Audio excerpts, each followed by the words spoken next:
Shalom, shalom. This is Kaparia, a.k.a. Pops, out of GMS Chicago, with a brief sit-down. Before I get started, though, like always, I want to send all praises, honor, and glory out to Yahweh, Bahashem, Yahawashi, Bahashem, Rakakwadash, to the apostles and elders of GMS out of New York. Again, let me start over. I want to send all praises, honor, and glory out to Yahweh, Bahashem, Yahawashi, Bahashem, Rakakwadash, to the apostles and elders of GMS out of New York, elder bishops out of Connecticut, apostles down in Texas. I send double honors because they do well. For the brethren around the world pushing this truth uncut, unfiltered, giving you the good, the bad, the ugly of the scriptures, correctly breaking down the prophecies and the interaction with the people on the planet, declaring warning, I send salutations. For the hopeful elect, I hope this is edifying. For the aquaf, the few and the true that's listening sincerely, the charity, keep doing so. For the reprobate 2/3 Israelites and 17 other nations who are in the midst of Jacob's trouble, it's going to get a whole lot worse. Anyway, you can see this up here. You know, this was 8 months ago, put up here on the thing, and it was one of the legends of boxing that I used to admire. You know, when I was watching them. Before I was in the truth and things of this nature, they called him Sweet Pea. Perniell Whitaker, called him Sweet Pea, the whole deal. And I watched, you know, it's like a 19-minute long thing, and I watched it, the whole thing, and you see where I stopped it at because it said something, and it really threw me, and it was like, wow, you say that against the Lord, and he came and sent that spirit to get your ass, okay?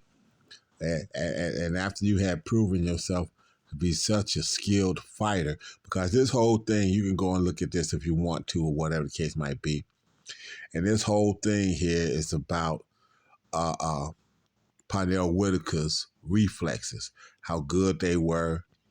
As you say, the sleight of hand of Perniell Whitaker. I mean, the man was almost a magician, the way he could make you miss him and things of this nature.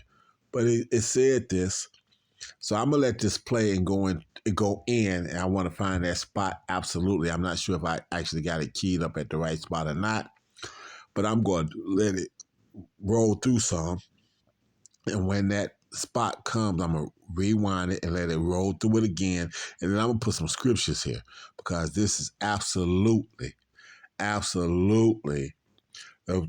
spirit of the Lord that made the man say this. And as someone that I actually had admired when I was younger, it's been shown what it is now. So let's let this play through, son. That's what boxing is all about. And that's what champions do. In 2019, the greatest defensive southpaw to appear on film at age 55 steps off a curb in Virginia and is rammed into by a driver. No charges were pressed. No investigation was launched because there was nothing to learn. It was a freak accident with a freak athlete. And it's up there amongst the cruelest ironies a chaotic universe can offer.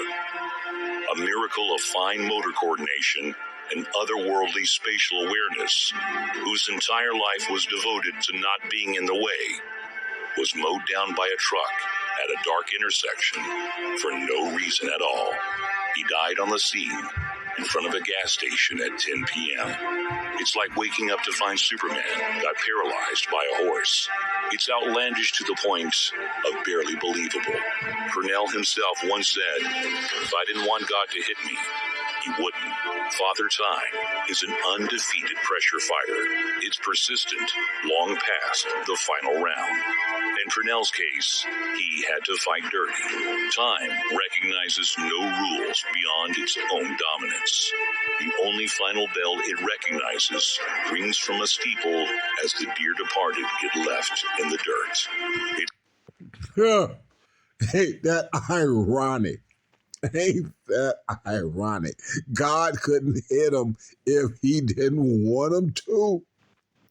He said that prideful, boastful shit. And what does the Lord says? He ain't fucking with a prideful nature, a prideful spirit. He deals with the meek and the humble. Wow. Ain't that something? Matter of fact, let me get that scripture. Okay, so here we go. We got James and Peter. So let's go to James 4 and 6 first.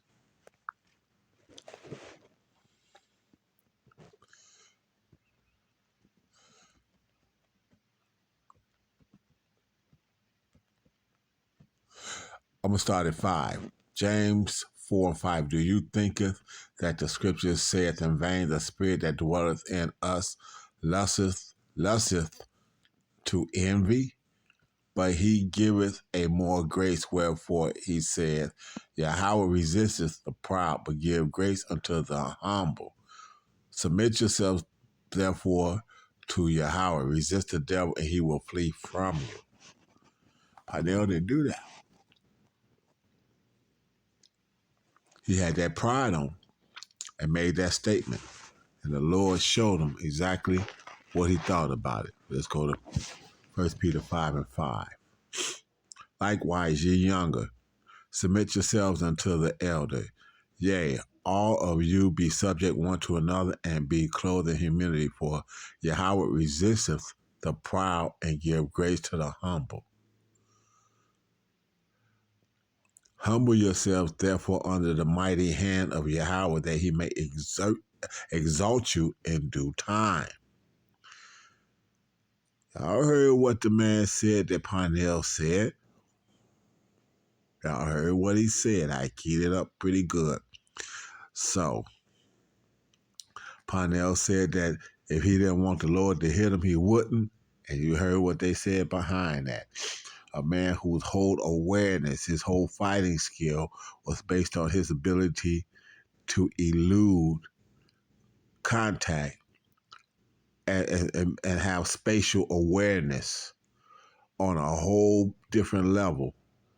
At 55, this man was taken out on walking across the street, and there was nothing, absolutely nothing, to be investigated or whatever. Nothing, because it was of the Lord. It was of the Lord. Okay, let's go get these scriptures here. We'll go to let's go to Amos first. Amos 5:19. Woe unto you that desire the day of Yahweh. To what end is it for you? The day of Yahweh is darkness and not light. Okay? That's speaking of what's coming, but this next one kind of encapsulate that moment that for Perniell Whitaker. If a man did flee from a lion and a bear met him, or went into the house and laid his hand on the wall and a serpent bit him. Perniell made that statement. Sweet Pea made that statement, and the Lord looked down. Really, really, that's what you thought. That's why I set your ass up for the okie doke, and the okie doke came down when he was not expecting it, and took his ass out. And that's what the Lord does. You don't be playing. You don't be fucking around. You don't be bullshitting. You think you got it? Okay. Let's see. I'm going to call you on it. 39, we're going to go to 16 first and then jump down. So rock 39:16. All the works of Yahweh are exceeding good, and whosoever he commanded shall be accomplished in due season. All the works of Yahweh are exceedingly good, and whatsoever he commanded shall be accomplished in due season. Perniell season was at the age of 55. Mow his ass down. He don't even get a chance to to use his reflexes to duck it and get out the way. Okay?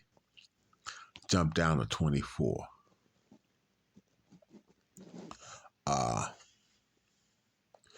24, we go 24 and just read it through. As his way are plain to the holy, so are they stumbling blocks unto the wicked. Like I said, I had watched the whole thing up until that point and was reminiscing about how cold Sweet Pea was, and then this was brought out, and I'm like, damn, seriously? You thought that? You said that out your mouth? Oh shit.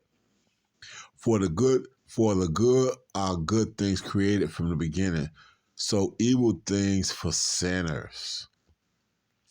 The principal things for the whole use of man life are water, fire, iron, salt, flour of wheat, honey, milk, and the blood of the grape, oil, and clothing. All these things are for good to the godly, so to the sinners they are turned unto evil. Perniell Whitaker was not a broke man. He was a hell of a fighter. Made plenty of money in the ring. I remember that. He had a real good lifestyle at one point in time. Okay? He was like a world champion in numerous of weight classes. Okay? And that whole deal. All right? Numerous weight classes. There be spirits that are created for vengeance, which in their fury lay on sore strokes. In the time of destruction they pour out their force and appease the wrath of him that made them. Fire and hail and famine and death, all these were created for vengeance. Teeth of wild beasts and scorpions, serpents, and the sword punishing the wicked to destruction. They shall rejoice in his commandment, and they shall be ready upon earth when need is, and when their time has come, they shall not transgress his word. These spirits are going to make happen what the Lord say happen. Time for you to die. Time for you to die. Period. Perniell didn't know that. 55 years old. And he was older than me because, I think he was older than me. I'm not sure. We kind of real close there because he's 55 and I'm 61. So I might have been a few years older than him when I was watching him fight. But I was much younger than I was now. Yeah. And I liked him as a fighter. But when I heard that he said that shit, I knew, man, you don't want to tempt the hand of the Lord. And he did. And the Lord showed that he's the ultimate chess player, the ultimate boxer. You can run, but you can't hide from me. So just understand that. Don't be out there trying to tempt the Lord. Do the things you need to be doing and ask for forgiveness of the things that you haven't locked down yet, and keep praying and ask him to help you to get those things locked down. And then put forth the effort to lock them down. Okay? So all I can say is with that, I want to send all praises, honor, and glory out to Yahweh, Ba'ashem, Yahawashi, Ba'ashem, Kakwadash, to the apostles and elders again, the GMS out of New York, elder bishops out of Connecticut, apostle down in Texas, brothers that are pushing this truth. The apostles and elders, I want to say double honors because they do rule well. Like I said, the brothers out there in the world pushing this truth uncut, unfiltered, giving you good, bad, and ugly, declaring war on these scriptures, declaring war on the planet, salutations, hope for all the hopeful elect. I hope this is edifying. Scorn the scoff for reprobate 2/3 Israelites, 17 other nations. In the midst of Jacob's trouble, it's going to get worse. First group, Hardy Shalom. Second group, Bar for Ball.